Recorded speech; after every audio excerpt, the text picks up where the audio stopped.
Welcome back to Keep Trucking Personal. My name is Tyler Kivi, and I'm your host. Before we go any further, I just want to take and give a quick heads up. Over the next 4 weeks, we're going to replay some highlight episodes and conversations that still matter and are still relevant and apply today, just as they did when they first aired. And while those episodes run, we're going to redefine our intro and our outro, and more importantly, keep developing content that keeps this podcast sharp and relevant and worthy of your time. So this isn't a pause, this is a reload. Welcome back. If you've made it to episode 2, I personally want to say thank you. Although I may not be a podcaster by day, we do know a lot about trucking, and that's what we're here to do. So our guest, if you're familiar with Kivi Brothers Trucking, needs no introduction. But if you're not familiar with Kivi Brothers Trucking, let's dive into this. Derek Kivi, our CEO, my brother, nephew, uncle, cousin. What other titles do you have at this company, Derek? Well, there's probably some of them that I can't say, but for the most part, probably a little bit of everything. Honestly, I think there isn't a thing we haven't done within this organization from day one to where we are today. Family operation, so you know how it is. Hey, this needs to get fixed, or hey, we got to do this paperwork, or hey, do that, and you just always dive into it and try to figure it out. For sure. And I know a lot of the things that I've learned have come from what you've taught me and kind of that same lead by example process that we've always had. So I think it's something that you tell everyone listening that a little bit about yourself. What do you like to do? You know, things that I may know or may not know, I guess. Litmus test here to see how much I know about you. Well, my number one enjoyment is trucking. For whatever reason, that's just been my largest fascination through all my life. But obviously when you grow up riding in a truck throughout the country, nation, seeing trucks all your life and being a part of it, it's just what's grown on me, good or bad. It's just definitely my biggest passion is trucking. Like if I'm traveling from here to, say I'm going to Kentucky to come down and see you guys or whatever we're going to do, I'm constantly looking at every truck. I mean, my wife's yelling at me, watch the road, we're hitting the rumble strip, this, that. And it's not because I'm texting. It's not because I'm doing that. It's because I'm looking at the truck going the opposite way on the freeway, trying to see what he's hauling, who it is. You're rubbernecking. Rubbernecking is correct, yeah. Like you say, and just looking at every single truck. When I was a kid, when I'd ride with my dad, we played a game. When you'd see a truck on the horizon, you'd call out what company it was. So I got pretty good at that. I could literally see nothing but a blur in the horizon and be like, oh yeah, that's Schneider, or that's this. And it's pretty cool. But that's my number one. Obviously, with our situation and where we are and what we do, I don't think that'll ever change. I think my second biggest passion that I follow closely is probably racing in general. Most of it like NASCAR, but I mean, I watch NASCAR, NHRA, dirt track, to a little bit of everything. So that's usually what I do in my spare time, I guess you could say, is paying attention to whether it's locally or nationally or whatever it is. But usually if it's some sort of racing, I'll tune into it on TV, I guess you could say. And I started taking up going out west snowmobiling in the mountains out in Yellowstone here 3 years ago. And that's become something that's really fun too, but you don't get to do it all that often. And it turns into a vacation. Basically taking off time to go out riding. But that's about my biggest passions, I guess. The snowmobiling in the mountains, it's kind of the easiest way I can reference it, because I've been fortunate to do that. It's kind of like operations in trucking. It's so fast paced. You get that, like, you get your heart racing when something comes together and it works well. And, you know, things that we like to do, especially when a driver benefits from it, makes a lot of money. You feel that gratification and reward, and kind of out in the mountains, high marking a steep mountain that is almost seems impossible until you do it, is kind of that same reward, isn't it? Yeah, it is. And it's one of them things, like you say, to relate it to trucking. There's a lot of similarities, because you make one wrong turn and it can end up pretty bad too. So, but ultimately, like you say, the thinking on the fly and trying to go after, whether it's this big hill or if you're trying to climb through these trees or whatever it is, but to be able to do it successfully, by all means, gives you some gratification and relates to what we're doing in trucking. You know, we get a load picked up, get it delivered on time, everything goes good. You feel good about it, you know, same similarity. Well, tell us a little bit more about your up and coming through when you first got introduced to trucking to becoming a CEO, and just how you got there.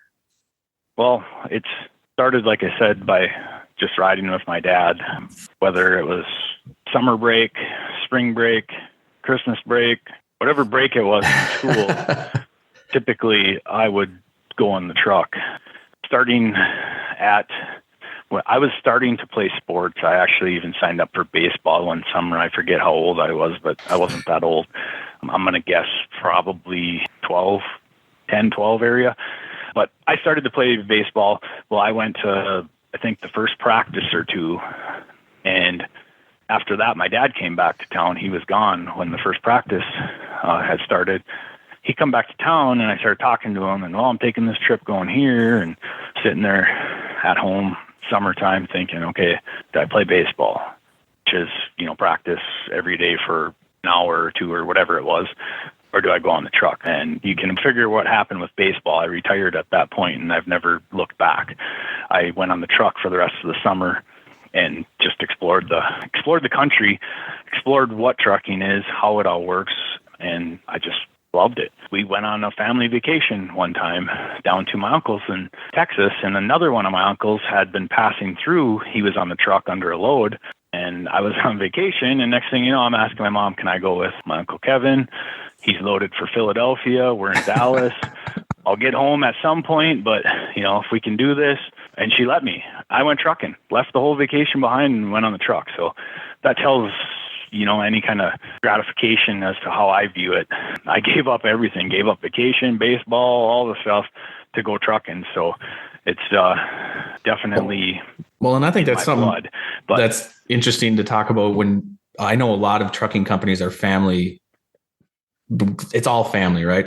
When you think of our family, it goes not just on our dad's side and our grandpa's side on that side of the family. It goes to where you're talking right now on my mom's side, and her brothers and her dad were in trucking. So a Christmas party for us was nothing out of the ordinary to have a dump truck, a logging truck, an end dump, because Derek often was driving when he had time, a flap. Like, it seems like every holiday had something to do with a truck there, whether it was our cousins or our families, or like how somehow, some way trucking was involved from when I can recall. And before I even got introduced into it, I wasn't even able to do kind of what you got to do, riding with dad and get out there and experience that road, because he was in the office already by the time that I was old enough. Yeah, I got to go trucking, obviously, with dad all over the road. Like I said, whenever I could go, whatever it was, I went with him, period. I mean, bottom line, I was going. The only time I didn't get to go is if he was hauling local and I didn't want to wake up at 3:30 in the morning to leave. I only missed out for a day, so life would go on. But I learned to get my butt up because he had to leave and there was no moping around. So I did learn to start waking up in the mornings to be able to go with him. But otherwise, I started there. As time went on, our company size didn't really grow drastically. They just kind of they had more owner operators, but as far as company trucks and stuff like that, there wasn't really any kind of crazy growth. It was very small, I think, to the tune of like five trucks, if I remember correctly. But then I was riding with him, and then they started needing some help with paperwork and different things in the office. So next thing you know, I'm in the office trying to figure out how to dispatch some guys that are basically telling me I know nothing and give me to your dad, or where's your uncle, or where's this. So that was a rough, coming through or earning my stripes, I guess you could say, because those guys would just eat you alive, and a lot of people didn't even have cell phones then, so they're talking on a payphone, so they don't want to chit chat or have small talk. They just want to cut to the chase. And whether my dad or my uncle, who was dispatching with me, was gone or out, so I'm trying to give them details, and a lot of times they wouldn't even give me the time of day. But eventually I earned their respect and trust, and that got better as time went on. But that was kind of actually, I take that back to starting out first. My very first position was working in the shop. And then from the shop, I started going in the office and helping out when guys were on vacation or sick. And then next thing you know, they said, no, hang up your coveralls, you're done, you're coming in the office, which I liked working in the shop better than the office because it just was more adventurous and we were doing all kinds of fun stuff. So I got that stripped from me, and that's when I went in the office and then started dispatching. And then we had some issues for doing like billing and stuff, so I found some simplified things and started helping out doing billing on my spare time or at night, just to help out and get paperwork processed sooner. And from there, I just was stuck in the office, whether it was helping in the back office or else dispatching on the front side and doing invoicing, all the different things. But like I said, this was all company truck-wise, was about 5 trucks. And then I think once I started getting in the office and actually finally started figuring out some customers and different things of that nature, started needing more trucks to help out. And then we started purchasing more company trucks, one here, one there type thing. It wasn't nothing crazy, and started to build it up over time. What year do you think that's? Early 2000s? I'm going to guess and say somewhere around there. Yeah. Probably more that beginning part of 2000s. Yeah. Between 2000 and probably 2005, roughly. And that was, so before was our current Duluth office built then, or was this when you were at the small Arrowhead office in downtown Duluth? That current one was built in 99. Kind of moving into the billing and office and really transforming from the shop. It was in the old office where I started doing billing.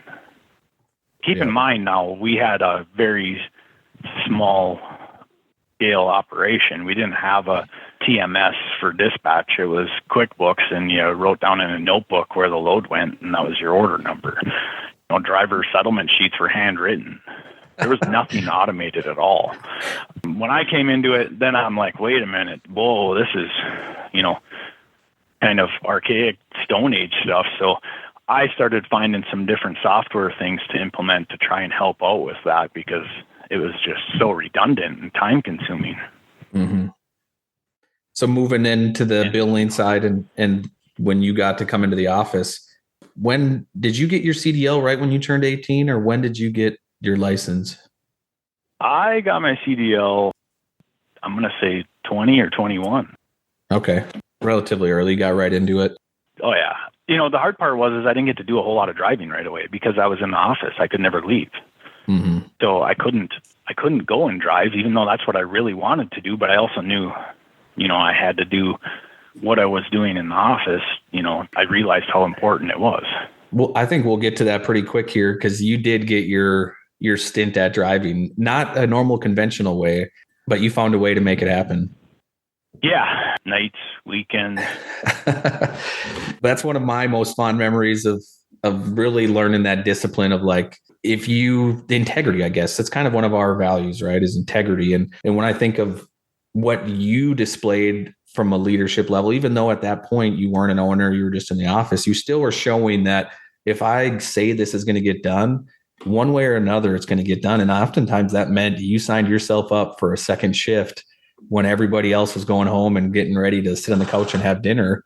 Even myself at that point, believe it or not, Derek and I lived together right when school was finished. I went straight, kind of like he said, straight from home right into his house, because he was like, we need to work. We have to get this done. There's more than I can do. Kind of to point in case, he was working nights, weekends, sometimes even during the day, he'd leave for lunch at the office, go load his load that was for that night. So it was all intertwined. But I think that displayed a lot of that integrity. And that's one of the reasons that we were able to fuel our growth was we say we're going to do it.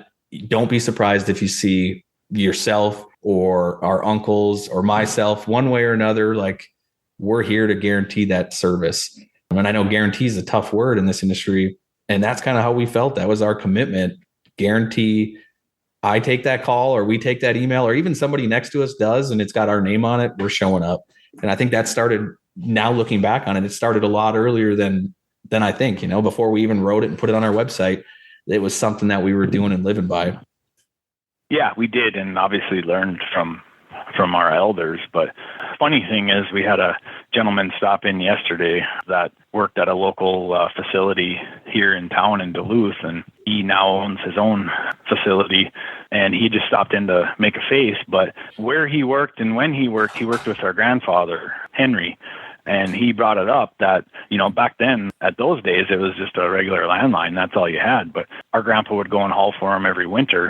And he'd say, as soon as fall come, I knew Henry Kivi was coming. He'd come in and we'd sit down. And whatever he told me, he stood to it. He said, if he told me I was getting 2 trucks for the day, I got 2 trucks. Or if it was only 1, I got 1. And he just elaborated on how a lot of other guys would complain because they worked for him year round, and he would end up putting them on the bench and letting our grandfather haul loads for him. But he's like, he stood to his word. So he's like, that was worth gold to me. So I'd give him the work over anybody because there was no BS. It was done. And that's why I stuck with him, and I like working with you guys. So it just goes to show. And that was literally yesterday, a guy just coming out of the blue. Well, and I think this industry is, no matter how much technology emerges and comes into it, it's still very relationship driven. I mean, some of our biggest customers are almost, like you called it earlier, archaic, right? Pen and paper, it feels like. But to them, it's relationship. If you show up and you do what you say you're going to do, we're going to continue to work with you. And we don't have a reason to change. And I think that goes for drivers, even talking to their dispatcher or their driver manager. Like, if you hold up what you say you're going to do, it means a lot and it goes a long ways. And that's where that relationship starts to flourish.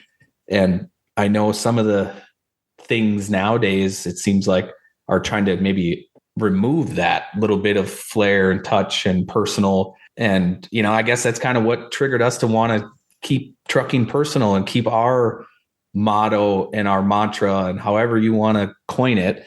We don't necessarily need it to be plastered everywhere. We just want to live by it. Just want to have people feel that you still get a personal touch.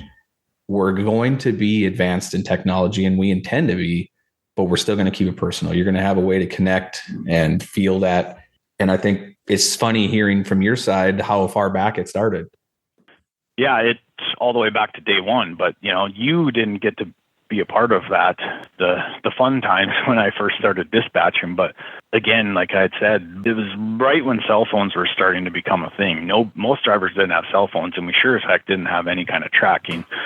So it was literally, call me at this time, and if you don't hear from me, try back again. Otherwise, call me in an hour, on the hour, and you watch for the phone. Communication was beyond horrible. You know, a guy's supposed to deliver in Detroit Monday morning. The customer's calling, where's the truck? I don't know.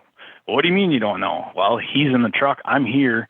I got no way to call this guy or communicate to him. So I don't know where he is, you know, and it was very hard.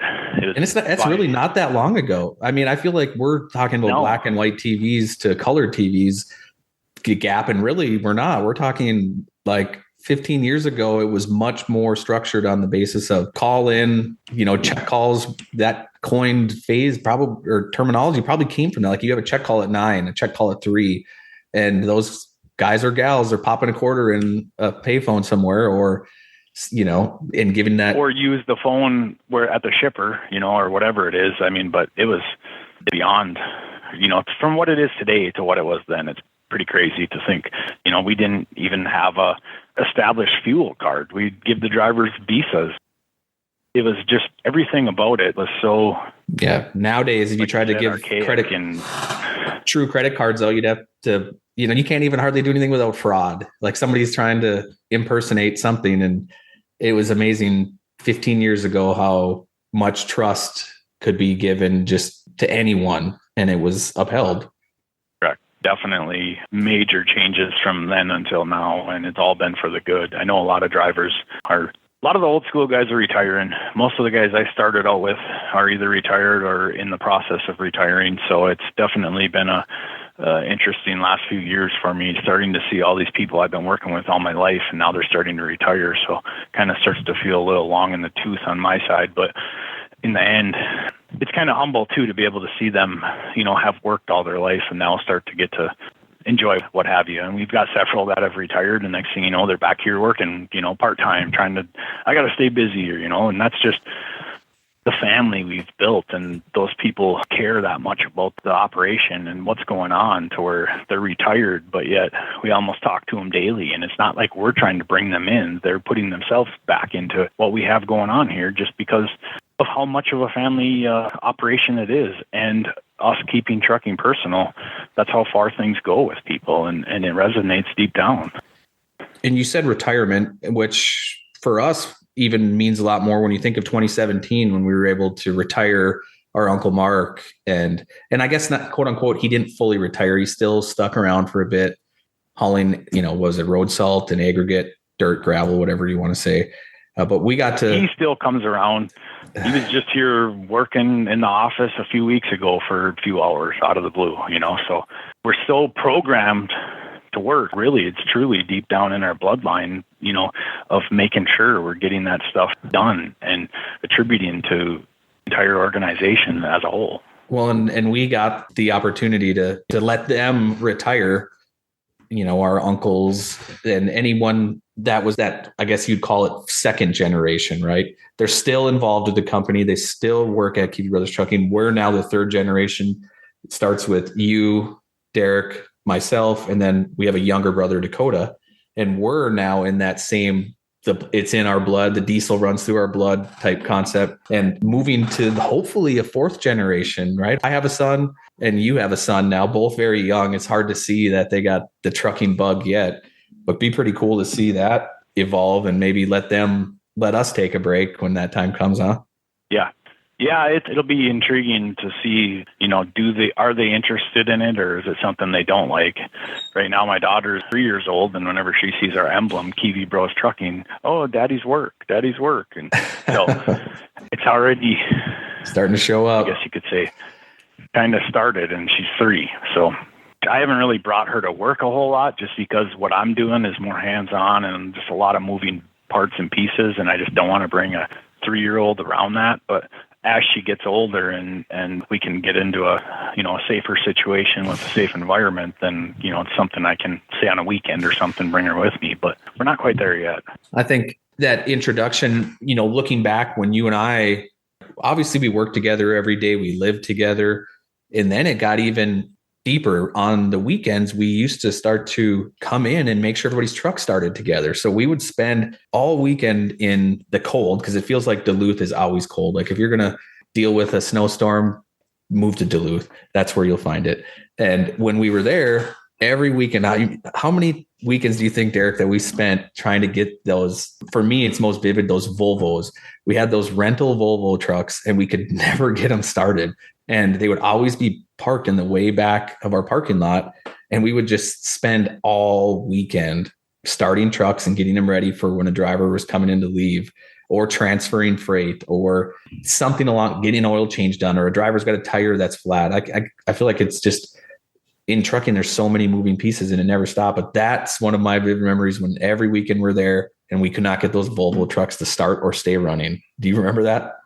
Yeah, I feel like that was actually a cold snap we were in, and we actually went over 30 days where it never got above 0 degrees, 30 days straight. And that was through that part, but I feel like we were residents of our facility here for like 2 months, if I remember right. It was like 2 months straight, and no joke. We came first thing in the morning, and it was 10 o'clock at night when I was finally going home. I mean, it was all day long. Just, okay, these guys will start, because the problem is we could leave it. There was nothing. We could leave it and have went home, but come back to work Monday morning when their loads were supposed to deliver, we would have been fishing them trucks out of the snowbank, trying to get them into the shop to get them new fuel filters and get the batteries charged up to get them started. So we knew either put the time in then, or it was going to make for a really long week. You only got 5 days in a work week to begin with, and we would have lost the entire first day just getting those trucks going. Mm-hmm. For some of our dedication to where it's like, we know this is only gonna hurt us in the end. Let's just put the time in now and make sure it's working. Yeah. Looking back now, you don't realize how thankful you are to have like the team we've built now, and people that are educated and are versed in handling that and do a good job. And, you and I, we were doing whatever it took to make sure that we fulfilled that delivery. But man, to have a team now like we do, especially when you talk about maintenance, it's evolved so much, and it's gotten so detailed and finite that you have to do this little thing, and oil changes are here, and this has to happen at this time, and now technology being installed and all of that. Can you imagine if we still were trying to really be the driving force there? It just would be so hard. Yeah, it's overwhelming when you think about it. But, obviously back then when you had a lot smaller fleet, it was nothing to, we'll finish this and move on to this. And we'll finish this thing and move on to this. It was just continued to have your head spin trying to keep up with it all. But we did. But we weren't that big to where nowadays it's impossible. So, yeah, building out the team, getting the right people in place for what positions they're doing is key, and the only way we'd be successful. we've kind of heard where you got those vacations you forfeited to go trucking. You had your time in the shop, which you didn't want to leave. You moved into the office and kind of helped bring technology to move off of a note card or a sticky note. You had the opportunity to drive on the weekends and the nights. What was your most memorable trip? What's the coolest thing you've hauled? What brings you back to somebody says, tell me what it means to truck, that it just comes right to your mind?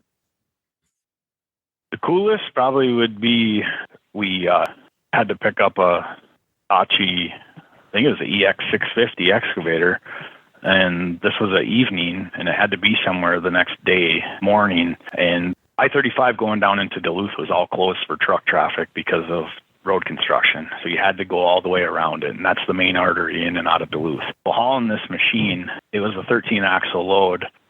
You were there with me. There was a bunch of us there because we were down there loading it that evening. It was dark, and trying to get that machine up here, which was, I don't even remember how wide or tall it was, not to mention the weight, but it was a pretty big task at hand that we were down there and got done to make sure we got it up here around all of the detours. So we had a jump start on that next day to deliver early. I think, if I remember correctly, we actually delivered earlier than they were asking, which we knew if we were down there loading that morning, we would have never got it done. And moving that thing up here was definitely a challenge, but I think it was a pretty cool thing that we were able to just go and do at hand like that and be successful with it. I recall the time that you're referencing. And when you think back to that, for us in that moment, that was like monumental. Now the team on the heavy haul side moves things like that all the time. Like that's their daily bread. They take a little excavator that's bigger than a small house and haul it around, and we're just familiar with it now. And back to the time you're talking about, it was almost like, okay, this is big. We got to make sure we get this done and do it right. Yeah, and it was when we were, like you say, getting into heavy haul. So it was new to us, and something of that size and nature was definitely newer to us. So you're completely right. Now for those guys, they do it on a daily occurrence, where for us, it was a really big deal. And we got it done. We were the guinea pigs in most cases, but we went and did it ourselves. But then we could relate back to the drivers if they were saying, how do you pick this up, or how do I do that, or where do you put this? Well, we went and did it ourselves, so we could literally turn around and relate to what they were asking or talking about, and give them guidance or advice, or right or wrong. We were still there and did it. So when I think back to family now, like we've worked together our whole life. All Dakota, you and myself, all have worked together our whole life. When you look at when you worked with our uncles and dad, what is some of the memorable, fun things that you remember of those guys working side by side? Like for me, I remember our Uncle Greg was a negotiator like no one, right? Like he could make things happen, whether it was good or bad. It seemed like he was somehow involved in things coming together, maybe not executing, but he would sit in that chair, get a call going, get something started, and from there it would take off. What do you remember? Yeah, that was a big learning curve because I kind of worked side by side with him for quite some time, and he doing it all his life, well, you just got to call this guy or call this or call that. And it was always like he'd pull a rabbit out of his hat half the time. Back then the load screen, it was DAT still, believe it or not, but it was green screen, black and green screen. So you would log on, they would issue you the computer. It was their DAT computer that tied into their system. But you'd log on in the morning, whatever loads were on there, that was your loads for the day. So if you didn't make hay while the sunshine in the morning and get things booked, 9 times out of 10, you were waiting until the following day to get a load. We obviously didn't have that much customer concentration or network. So we were primarily, most of what we were dealing with was off of the spot market or the load board. Your fate of your day was determined within the first hour of the day.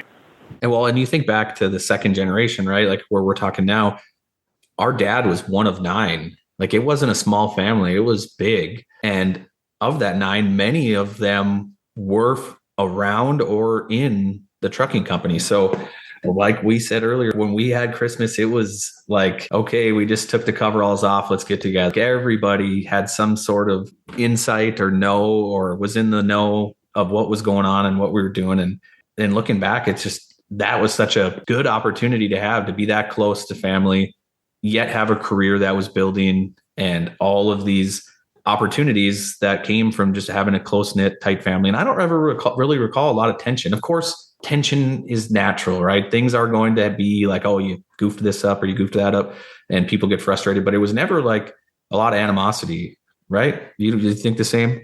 Yeah, all in all, for the most part, everybody always, I guess I always like to refer to it as played nice. It wasn't like you had crazy blood battles over, you took my load or this or that, but everybody always, at the end of the day knew you got to figure this out and let's get it done and move forward. So it was always a team collaboration, I guess you could call it, for the most part. Obviously, every once in a while you might have a hiccup here and there, but for everybody, that many people in one family to be working together, which is a huge overcoming period. 9 times out of 10, you talk to a family operation and you got your whole family working there? Yeah. How do you like that? I don't know. It's fine. Oh, I can't stand, or you talk to a lot of companies and the family cannot even talk to each other and they all work there. Mm-hmm. So we are very fortunate and I think very humble to be able to everybody not be at each other's throats, I guess you could say. No, I agree. Ups and downs in all of it.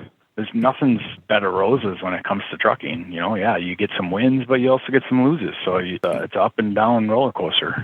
Especially in the last couple of years, when you look at what the world's went through, and then trucking specifically has been an up and down roller coaster that everyone is feeling the pain. This isn't just one sector or one state or one, individual company. This is a little bit of everyone's feeling, like you said, the ebbs and flows of the market, seeing drivers start to retire out. Just the whole industry is changing, and not having a strong core family, it would make it hard. And so fortunately we have that to lean back on and always know that integrity and that lead by example is something that we'll cherish. That came third generation, and now hopefully we can spin that into the fourth generation and keep it going through just those examples. Knowing that there's so much to cover here, I'm going to wrap up with just a few questions. When you think of our family, not just me, you, and Dakota, but who do you think the best driver is out of everyone in our family? Could be on our mom's side, could be on dad's side. Who do you think the best driver is? I'm going to say Robbie. Okay. And I guess that could be good or bad. He just never really seems to complain, and we don't have issues, and he doesn't tear things up, and he's driven forever and just gets the things done. You had dad to teach you getting up at 3 a.m. I had Robbie to teach me, like, your truck is started at 5 or 4:30 or whenever we were leaving. If you're not here when we leave, we leave. Like, so I learned by trials and tributes. Like, I get there and nobody's there. They all left me. Get in your truck and do it on your own. He set that tone. So, but I agree. Yeah, Robbie is a great driver. Okay, let's go to the funniest. Who's the funniest out of everyone? Dad. Yeah, he can light up a room. If you've never met our dad, Jeff Kivi, you'll know. Like, you don't need much time. I guess I'll keep it as easy as that. You'll know. The most likely to get in trouble growing up. Probably would have been Greg. Yeah, so Greg was the one we were talking about with the salesman approach. He could convince you or talk you into anything. And man, when to that example, he'd get somebody halfway sold on it. It'd be half baked, and then he'd disappear, and we'd have to tie in. But he got the person started and hooked on it. So you can just see where that would lead. Okay, well, I know we didn't get to cover a whole lot about the history of Kivi Brothers Trucking.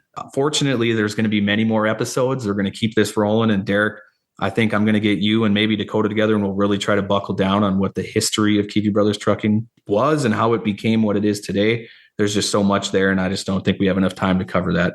I'm really fortunate and excited that you were able to join. I want to make sure that everybody likes it and shares it and posts it anywhere else. We're only on episode 2. We're getting ready for episode 3. We're going to interview a driver next week. It's one of the best. He's one of the very professional. I'm excited to let you guys hear his story. And we're going to do a giveaway for anyone that likes, shares, posts anything about Keep Trucking Personal. So the giveaway will be at the end of March, and we're going to send some Kivi swag. We'll put together a cool little gift package, but we need your help to make sure that more people are listening and to get more followers. With that, I thank you, Derek, and I look forward to our next conversation, and I thank everyone that listened. Thank you for joining us on this episode of Keep Trucking Personal. We appreciate you taking the time to explore the heart and soul of Kivi Brothers Trucking with us. Don't forget to subscribe and leave a review to let us know your thoughts. Tune in next time as we continue our journey together, diving deeper into what makes us a community, a catalyst for positive change, and a home for those who aspire to be part of something truly extraordinary. Until then, keep trucking, and we'll catch you on the next episode.